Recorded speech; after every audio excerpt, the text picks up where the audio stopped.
authors. Welcome to Author Nation. I am Melody Ann, your host. And Author Nation is your place to get everything you need to write your books, from writing, publishing, planning, promoting. And today we are talking about heroic choices, and we are tying it to Joseph Campbell's theory of the monomyth. My guest, Paula Kent, is a researcher, writer, and lifelong learner fueled by curiosity. At the age of 53, Paula rediscovered her passion for research and writing after leaving her relatively conventional career in retail banking and going to Royal Roads University in Victoria. So she leapt blindly into the world of academia. Working on her Master's of Arts degree, she saw her graduate research project nominated for the 2020 Governor General's Gold Medal Award. Okay, so if you are not Canadian, what you need to know is that just says that you have the highest academic standing in your postgraduate degree. Heroic Choices is her first book, and that is what we are talking about today. Let's welcome Paula Kent. Hi, Paula. How are you today? I'm well, thank you. Thank you so much for having me on today, Melody Ann. Pleased to be here. Absolutely. I'm thrilled. So tell me a little bit about the writing you've done before you wrote the book, right? Maybe writing up like loans or and then academic papers. Yeah, that's a really good question. It was mostly about loans or writing up reviews for employees. I was a bank manager, but it's always centered on people, right? Hopes and dreams. And doing my master's, it's really an exploration into that. So it really, was a leap in one manner, but the same sort of playing field in another. Yeah, good points. You don't think about banking. Well, I don't generally think about banking as dreams, but you go in for a loan, you go in for a mortgage or whatever. Yeah, it is about dreams, about building something, isn't it? That's really cool. And so you left banking and had a complete career transformation. Can you tell me about that?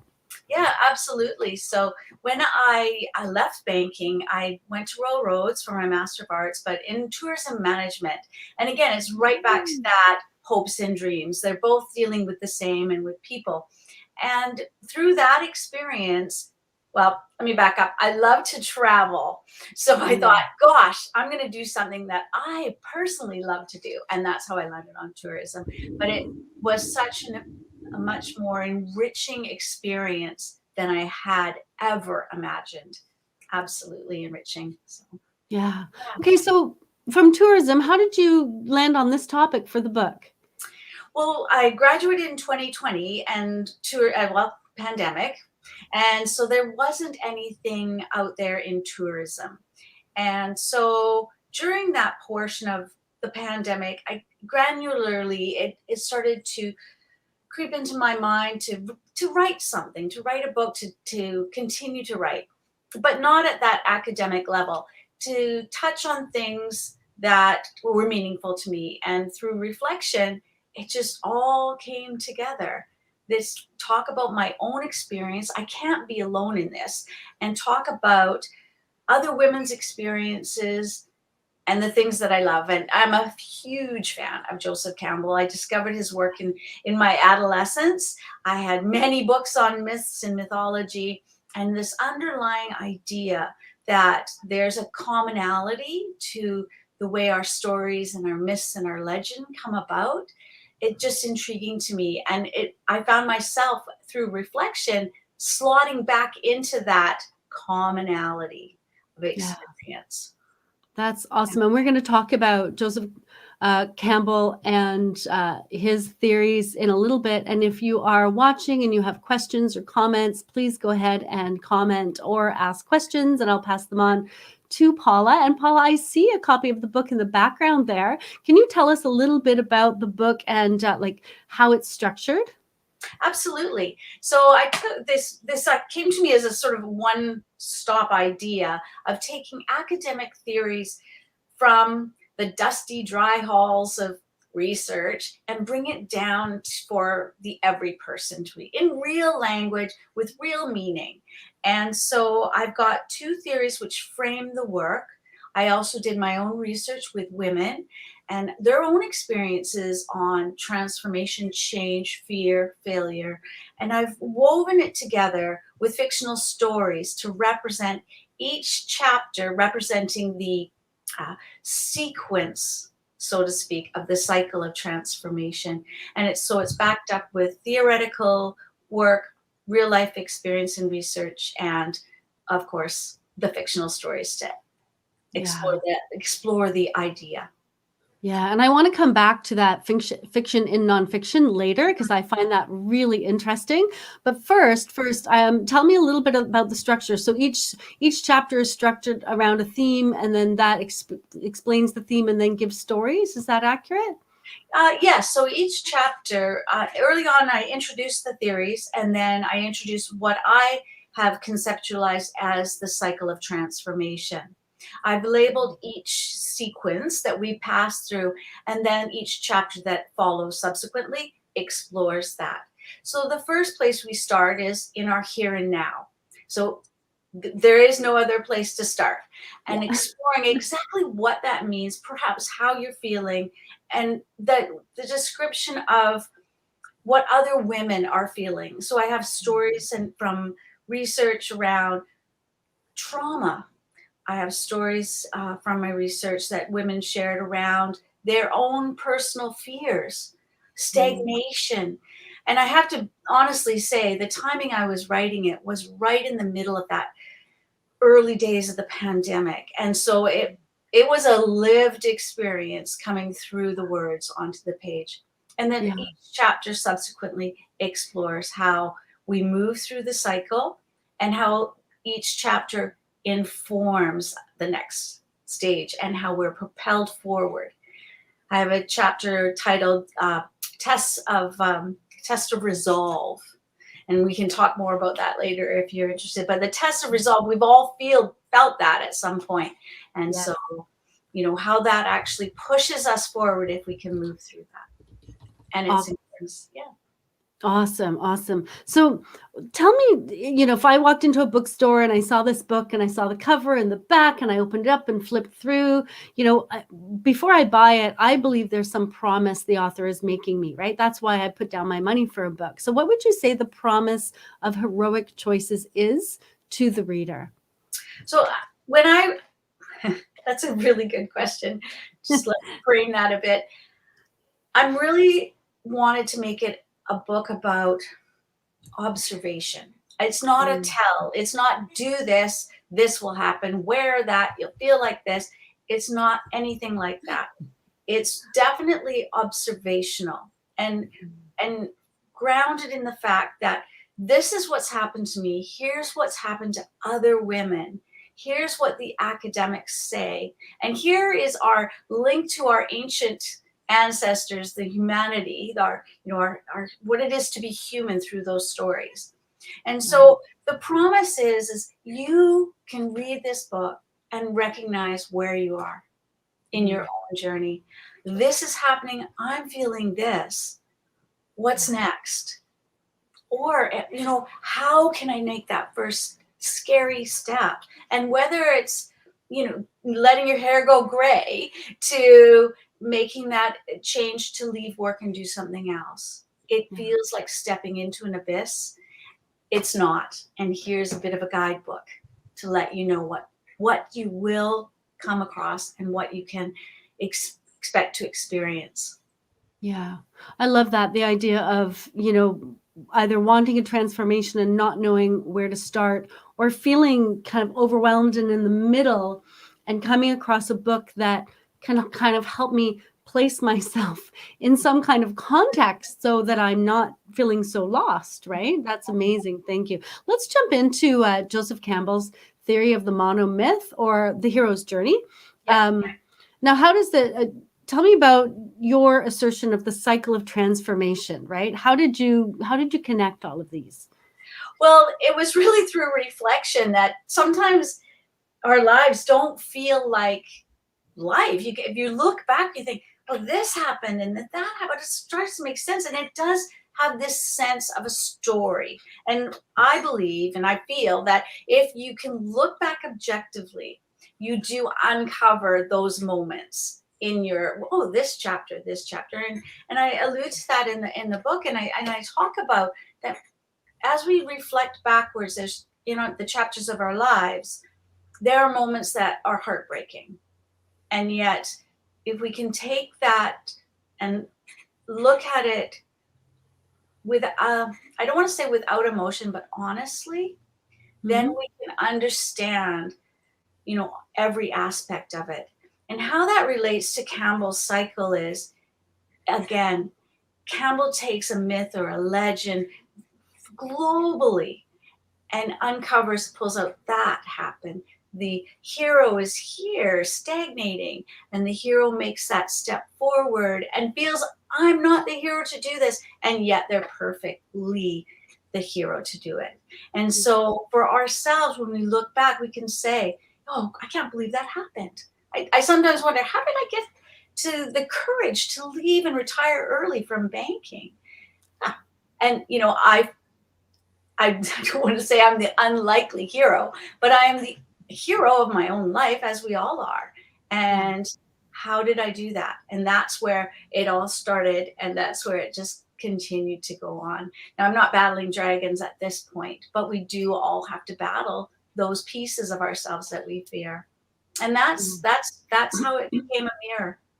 It just slotted together. That's a great segue to, I know in the book you quote Campbell's assertion that each person has a unique path. And as you said, you are the hero of your own story. Can you expand on this? Yeah, that when I read that, it's from Campbell's book, Pathways to Bliss. And he refers to a Arthurian legend, and which the knights are, those knights of the round table, they're off on another quest. And for the Holy Grail, and it's this aspect is they set out not as a group but as individuals, and they entered on their own individual paths. And for myself, that really struck a chord. I read it and I reread it and I thought about that, and that you and we all are on our own path. And while the paths could be seemingly identical, they're not. And that's because of how we interpret and how we bring our own experiences to make sense and to gather our insights. And so for me, whether I met someone who's doing the exact same thing as I am, another author, we're getting something different from it on our own quest, so to speak. Yeah, just like every person who reads your book will get something different out of it, because we're all at a different place in our own transformation. And so that piece of the book is what's going to speak to us, to one person, and, somebody else, it'll speak to somebody else. I want to come back to the idea of, you put in stories and myths and fiction and, all of this into what is a nonfiction book. And, you often hear, right, it all has to be true to be nonfiction, so can you speak to that a little bit? And why did you make that decision, and how does that work for you? Yeah, to me, it just felt natural to weave that in, starting with that Campbell and then adding in the academic, how we learn and the transformational learning process. It just felt really natural. Let's go back to our roots. And that's what connects us all, right? Whether, ancient people sitting around a fire telling stories, to us in our living rooms telling stories, watching a film, reading a book. And it's how, in my mind, we can really learn and explore different ideas safely. And so whether it's the Greek myths trying to explain the world, or whether it's just a good story, there's a moral, there's a value, there's a lesson to be learned. And it could be just the excitement of watching a hero, these wonderful worlds that so many of the great authors have created, takes our imagination and lets it free. Yeah. And so what better way to understand our own selves and maybe what we're feeling than to enter into those worlds and those aspects of fiction. Yeah. Oh, I like that. Yeah. And well, to be a little cheeky, we honestly, we walk around telling ourselves stories all day, right? We walk around telling other people's stories all day. And to be cheeky, I'm not sure even half of those are true, right? Because we assign meaning to things Yeah. because of our backgrounds and our thoughts and our mood and all of these things. And I think a lot of the times, the stories we tell ourselves about the world around us aren't actually true. They're just what fits with us, right? Yeah. Yeah. Earlier you mentioned test of resolve. I love this idea. Can you expand on this test of resolve? I feel like I face a test of resolve every day sometimes, Paula.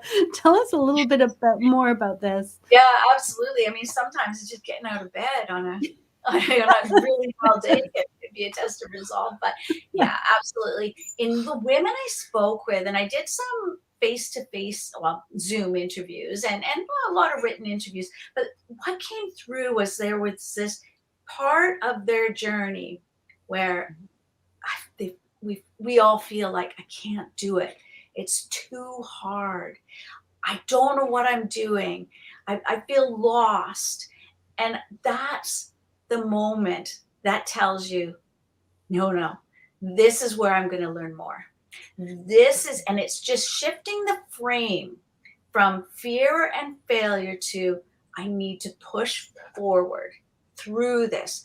And we can do it. So whether it's, gosh, even quitting smoking, there's moments where, and I did that many, many years ago, but I still recall how hard it was, where there's these moments where you just, I can't continue. And that's where you have to battle yourself, Yeah. build your resilience, and go forward. Yeah. So, being a new author, that chapter was challenging because I went in all of these different directions with it, but it was testing my resolve. And I just, you know what? Okay, pull it all aside, pull all those words aside, and let's capture that feeling. And Yeah. I hope I've done that. I hope Yeah. I've done that in that chapter. Yeah. In this test of resolve, is that where we, fear to lose ourselves? Are they connected somehow, or is that, you know, what does it mean to fear to lose ourselves, and is that connected? Yeah, absolutely. And when we fear to lose ourselves, Mm-hmm. and if you take that as considering we're the hero of our lives and we fear to lose ourselves, we have to take away one way of thinking. And as we go through the test of resolve, we face the darkness, we grapple with fear. When we begin to overcome those challenges, we Mm-hmm. are stepping in, and I'm the word liminal. We go into a liminal space. Yeah. And so we are one way of thinking, we're one way of considering ourselves, our own self-awareness. We pass through almost a threshold where we have to be more aware of how we're changing. And so if I think back to 6 years ago when I made, that decision to early retire, I'm completely different. My thoughts, not my values and not my integrity and that, but just the way I think about myself and the way I think about fear and failure and the way I couldn't go back to banking. I just couldn't. It just isn't going to fit with me. And Right. we don't know then, as we cross through that threshold, what are we going to be like? Who are we? How am I going to continue to grow? And that's the fear. That's the Mhm. fear. And as we go through this cycle, it starts and ends in the here and now. But as we've gone from the one here and now and worked our way through the cycle, we're back because that's where we're always going to be, but we're different. Mm-hmm. And then Yeah. the next cycle and the next. And as we grow, we're scaffolding upon our potential. Yeah, that's really interesting. It reminds me of when I was in university a long time ago. I had to write an essay on a quote, and I'm not going to get it exactly right, but we fear the enemy, and it is us. Mhm. Mhm. And I had to write an essay on that because, of course, university professors ask reasonable questions, right? This isn't an essay test. I had an hour. Here's the Yeah. quote, write something, right? But it reminds me of that, right? Because a lot of the times we, to simplify it, get in our own way, right? Absolutely. And then we, or we, sometimes I have these two opposing values. And they're both strong values, and I have to make a choice that's going to compromise one of them, right? And I think that also ties into that whole, the resolve that you have, and the fear of losing, right, yourself. So I find that all really interesting. So what were you going to say? Go ahead. No, and it is the battle within. It's the battle within, and that's really what the book is all about. There's so much happening around us that we can't control, but what we can control is ourselves and our thoughts. And that's when I talk about forging armor and getting ready for battle, it's not out there. It's our internal. So yeah. Yeah. Exactly. And let's actually talk about that, because you described the last stage of the cycle of transformation as, and I'm going to quote, obtaining the treasure we sought, and of forging armor and weapons. Yeah. So my weapon is not a sword, right? And I don't actually have chainmail, although I might look like I'm wearing chainmail. Tell us a little bit about those quotes that in that last stage of the cycle of transformation. Yeah. And so, the treasure, self-awareness, that's the treasure. And if we have our hands on our self-awareness and what is happening, how we're feeling, and, the biggest challenge is to articulate it and create insight when we're saying, I'm feeling this, I'm afraid, and this is what I'm afraid of specifically. And then as you articulate it, you are able to start planning. Okay, here's how I can overcome that. And so as we create these insights and we gather them together, that is a tool. And that is the armor and the forging the weapons, because we've always got that with us. And no matter where we go forward in our life, these feelings, they stir up. It's not like, oh, I'm done with fear. Good for me. No, every time we're going through change, fear is going to come up, and we're going to recognize that feeling. And now we know, oh, okay, here's where I am. Oh, I'm in the test to resolve again. Oh, all right, here's what I need to do, and here's how I can cope with it. And again, it's about honest reflection. It's about gathering our insights and creating that self-awareness, so. Yeah. Excellent. I have more questions about the book, but for people who are watching, you can read the first chapter of Heroic Choices actually at Paula Kent's website. So paulakent.com/sample-chapter. It will be in the description. I love that you did that. I'm going to ask you that in just a minute. I'm going to ask you why you decided that in just a minute, but I wanted to ask another question. So if the treasure is self-awareness, and it's no longer chainmail and swords, what are some of our weapons? And the resilience is one that comes to mind, but I'm curious, what are some of the weapons we can use in today's world to seek that treasure? Yeah, number one is honesty, and it's honesty with others, of course, but it's honesty with ourselves. And it's taking that look at everything, our experiences. And this isn't about, staying in the mire or reliving trauma or anything like that. It's just being honest about it and brushing away the darkness. And I don't always feel that darkness is a bad thing.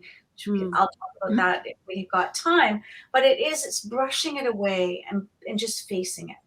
And that I think is one of the, that's the chainmail, and that's the big sword, I guess, to prepare us. But there's so many others: conversation, communication, sharing, all of these things that we can do for ourselves. Writing, oh my goodness, just the fact, if you want to write down the darkest things that happen or your fears, write them down, get them out. look at them, and then you can deal with it. Because once they're out, they've lost power. You know, Mm. I think about saboteurs and feeling like an imposter and all of those things. They're just so powerful inside. But if you were to write I feel like an imposter, and this is the way why I do, Yeah. all of a sudden, oh no, you've got something that you can battle back against. You know? Yeah, no, I love that. That's great because that's, and the reason I asked is the other day I was talking to someone about resilience. And I said, the past few days, I have something negative to say about resilience.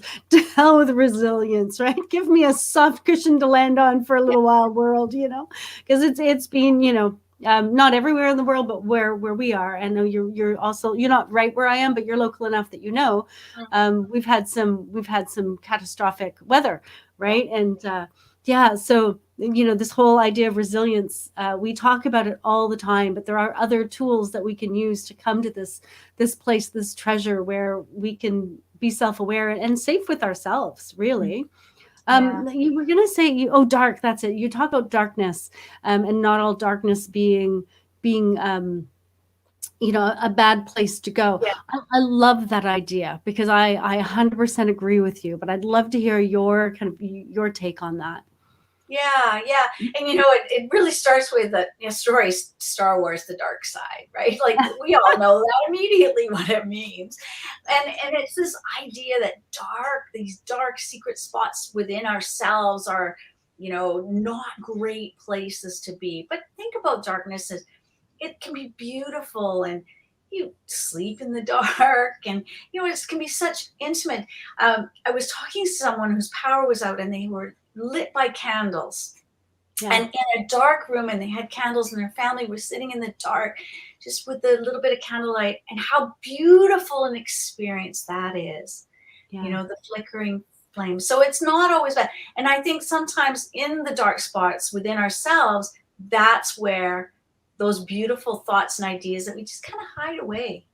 Mm. We just say, oh, the world will think me foolish if I bring this forward. And maybe it's the moments of softness. And I really think that let's pull it all out. Let's sit with our darkness. Let's dance in the shadows a little bit and embrace ourselves, because that's who we really are.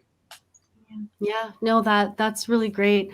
I also think that we all have darkness, right? Mhm. None of us is pure light, right? No. And so when we hide away the darkness, when we stuff something down and we pretend it doesn't exist, it can often fester. And I think that's really unhealthy. And you said something too about darkness and quiet, right? There's a connection often with darkness and quiet. Often, I know some people get up very early in the morning before it's light, before anyone else is up, because they want that quiet, that silence, that time to think before the world. When I had kids at home, I don't anymore, but when I did, I wanted to get up early to have that moment, that quiet before the world exploded every day into whatever we were all doing, right? And so that's actually a really positive thing about darkness, right? Yeah. So could you very quickly just kind of go over the cycle and then let us know kind of where you feel you fit in right now? Yeah, absolutely. So I talked about this, like I've got my book here, just so Yes. I don't get a little bit nervous and miss something. But we start in the here and now, we end in the here and now, because that's just frankly reality. And as we move through with signals and we start searching for that path, that entering our own path piece, stepping forward, we have to be brave. I alluded to almost feels like jumping into an abyss. You have to trust that something will come from as you leave the now known. Test resolve, facing the darkness. And as we kind of come around the cycle and we sort of hit that inflection point, we come back up. This is where the growth and everything is happening. So we're gathering our insights. And as you gather insights, you have to internalize them. And I struggled at this point to separate those chapters, but I do think they're different things. The internalization takes time, and you grow to lessons learned, new way, and back to the here and now again. And I definitely am in lessons and the new way as an author, and just doing things like this. I'm a little bit nervous, and so being part of this piece is really exploring and internalizing my own experiences and authoring this in this wonderful book. And I say that without bravado, Oh, but yeah. I feel that, it all came to me, and it's all about heroic choices and the choices that we all can make. So Yes, yeah. you can say it's wonderful. I think that's a perfectly good thing to do. I'll never forget once I was doing a run, and they were doing the awards, and the 20-year-olds, and there was all a women's run, and the 20-year-olds kind of sheepishly got up to like get their first place in their age group, and then the 30-year-old, and we got to the 70-year-olds, and they called this woman first place, and she ran up, arms up, ran up crazy, jumped up with all her might, and went, yeah, and I just remember looking at her going, wow, if she could just teach the rest of the women Yeah. to leap on the podium with such enthusiasm rather than with shame or embarrassment or apology for being first, right? Yeah. So that reminds me of that story. It's we need to be able to say, hey, yeah, I worked really hard at this book, and it's pretty wonderful. And I think that's a fair statement. So yeah, I'm going to suggest you go running and screaming up to the podium, Paula. I think we all should. Yes, we all should. Was there a stage called jumping into the abyss? Because I think that's where I'm at right now. Yeah, well, I say that a lot. I remember the day I decided to go gray, and that's exactly what which is hair color, but that's exactly what it felt like, jumping into something I couldn't land. But yeah, anyway. Yes. That's a different interview. Yeah, no, I think it all fits. And I feel like I feel this way at the end of every year, at the beginning of every year, because I do some planning around what I'm going to do. And every year, you're setting bigger goals, and every year it feels like the abyss, right? So, yes, thank you. I'm I'm waiting to get to the lessons learned and back to the here and now currently. So yes, beautiful. Do you have an excerpt you could read to us today? Oh my goodness, I did not prepare an excerpt, but that's okay. Yeah. Do you want to find something, or shall we skip it? I could go back to Searching for the Path and just read that, and I'll read the quote, and then just a little bit of what I launched off that. So that's chapter 7 in Searching for a Path. And the quote from Campbell is, "You enter the forest at the darkest point where there's no path. Where there's a way or path, it is someone else's path. Each human being is a unique phenomenon." So, and that's what I toyed with that and reflected on that. Someone else's path. And our paths are all unique. No journey will result in the same transformation. Some may have similar experiences, perhaps even walk a near identical path. But regardless of how our process unfolds, our outcomes will differ. Our own personal insight will construct the meaning of our journeys differently. That said, there are certain common obstacles along all of our path. Many of the challenges that hold us back from taking our first step are rooted in fear. Fear is an overwhelming emotion. It's a full body experience, a sensory overload. Mentally, it threatens to freeze our intentions as it imagines a host of nightmarish potential outcomes. When faced with fear, we stop. Some of us will tiptoe away, and others will run like hell backwards to what we know, to a half-life lived in limbo. Beautiful. Love it. Thank you so much. I'd like to talk about your writing journey just a little bit, and I'm wondering if you would compare writing a book to Joseph Campbell's hero journey. Absolutely. Absolutely. I had talked to a couple of people about writing a book, and at the beginning of that piece of my life, I would keep my head down and I would say, I'm writing a book. I could not look up at people And why? Was I ashamed? People write books all the time.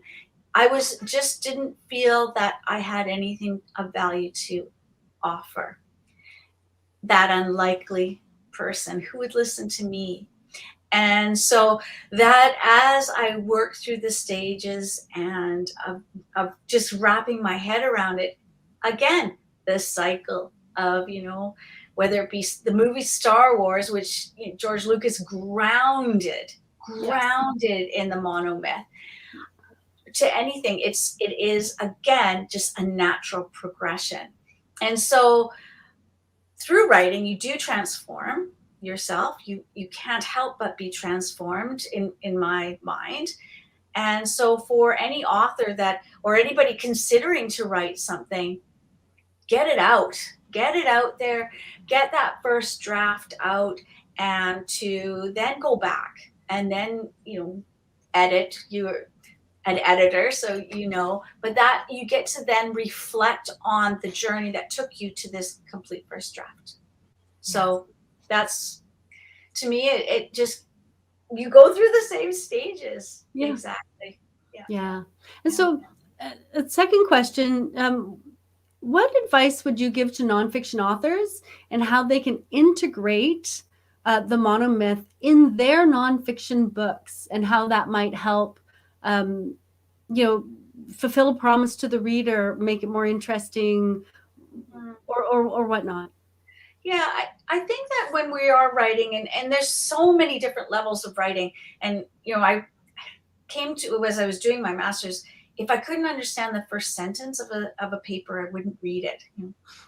If anybody's listening to that went to school with me, well, that's the truth. I just wouldn't read it, because why does it need to be so cloudy? Why can we not, and I'm not saying using very simplistic words, why can we not put together the words that were and our meaning, so that someone can actually construct meaning from what we're saying?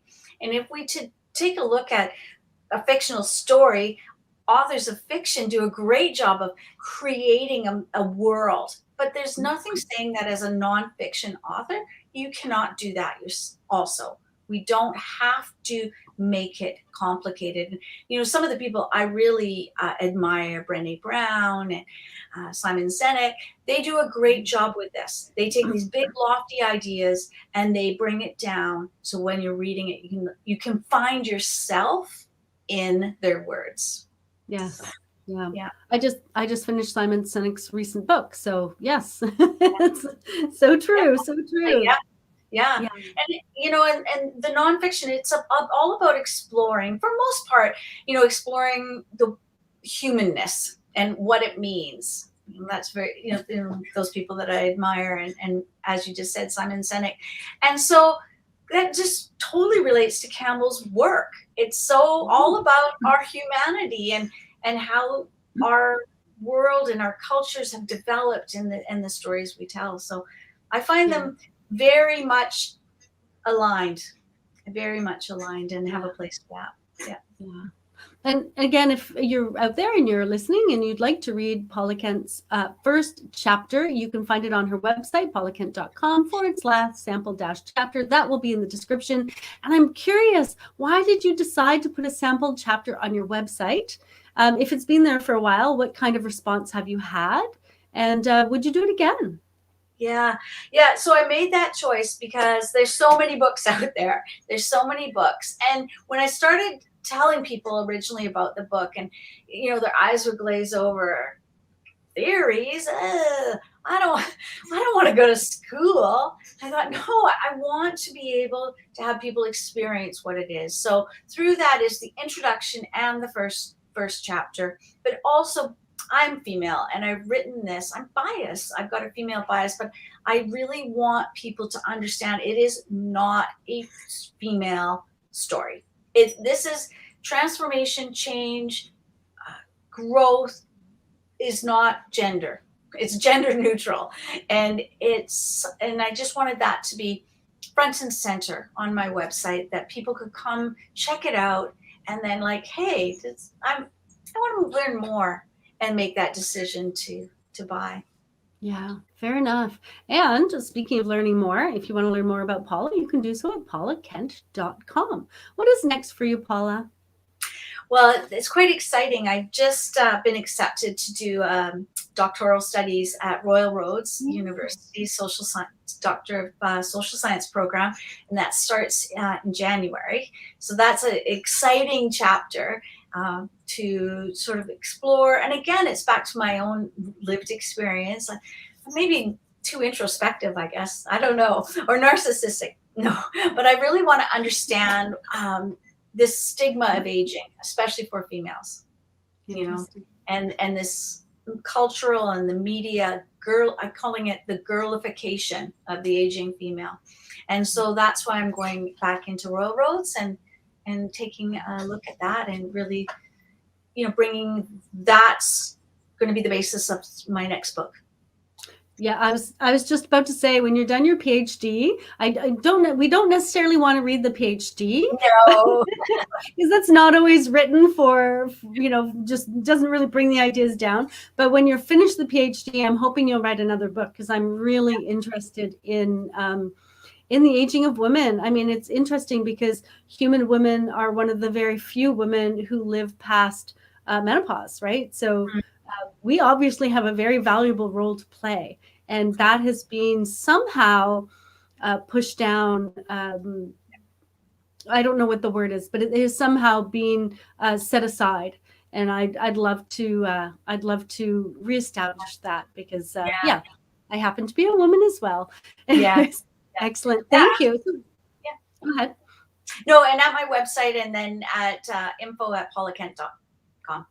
That was my next question. How can people get in touch with you? Just hop into the website and absolutely send me from there. Okay, and tell us your email one more time. Info@paulakent.com. Okay, awesome. And in the description, I think we also have your Facebook and your LinkedIn. I can't remember exactly, but we will make sure that Paula Kent's information is in the description. And so if you're out there and you're a nonfiction author, think about the cycle of transformation and how you can use that as an author to write your book as you're going through those ups and downs, and how you can put it into your book to create a book that is even more valuable to the reader. So next week, we are taking a break. We will not have a live show next week, but don't fret, we will be back. And in the meantime, run over to the Author Nation Facebook group, where you get to integrate, network, and meet other authors and ask lots of questions there. We will see you at the next live show.